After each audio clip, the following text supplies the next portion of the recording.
Mheshimiwa Waziri Mkuu, kwanza nikupongeze sana kwa kazi nzuri ambayo unafanya katika kutatua changamoto mbalimbali za wananchi hapa Tanzania. Na hata mimi nilivyokuwa na shida zangu za kivuko pale Kigamboni nikakwambia, ukaniambia kesho nakuja, na ulifika ukaongea na wale wananchi. Nakupongeza sana Mheshimiwa Waziri Mkuu. Mheshimiwa Waziri Mkuu, Mheshimiwa Spika, kumekuwa na wimbi kubwa la kukua kwa miji mikuu kama Arusha, Mwanza, Mbeya, Dodoma na Dar es Salaam, yanakuwa kwa kasi kubwa sana. Nilitaka nijue nini kauli ya serikali katika kuimarisha miundombinu hususani ya kiwango cha reli ili kufanya miji hii iweze kukua kwa kasi kuendana na idadi ya wananchi, lakini pia kuongeza uchumi, kuchachua uchumi katika majiji haya hususan jiji la Dar es Salaam. Mheshimiwa Waziri Mkuu. Mheshimiwa Spika, nimpongeze Mheshimiwa mbunge kwa kuleta swali hilo. Ni kweli kuna kasi kubwa ya kukua kwa miji yetu kama alivyoitaja, na kusababisha msongamano pamoja na kupozesha shughuli za kiuchumi na kuongeza gharama za maisha. Mheshimiwa Spika, pendekezo alilolitoa Mheshimiwa mbunge ni moja ya hatua zinazostahili kuchukuliwa ili kuweza kupata ufumbuzi wa tatizo la aina hiyo na kurahisisha shughuli za kiuchumi kama Mheshimiwa mbunge alivyosema.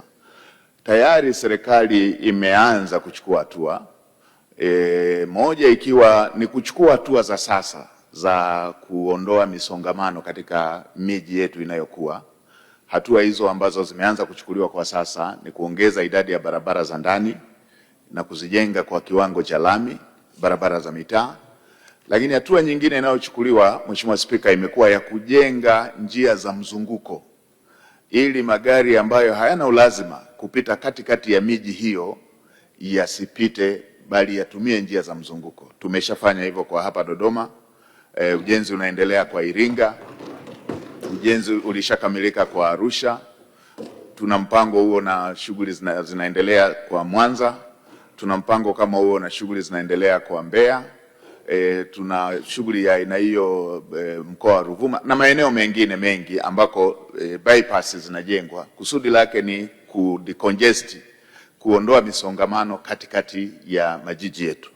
Lakini hatua itakayofuata ni hiyo ya kuwa na reli kwenye majiji yetu. Hatua za awali zimeshaanza katika baadhi ya mikoa. Kuna hatua za upembuzi zinaendelea katika baadhi ya mikoa, maandiko yanafanyika. Lakini pia Mheshimiwa Spika, wakati hatua hizo zinaendelea, serikali inajipa muda wa kukamilisha miradi mikubwa ya kimkakati ya reli ambayo na yenyewe kusudi lake kubwa ni hilo hilo la kuweza kufungua uchumi.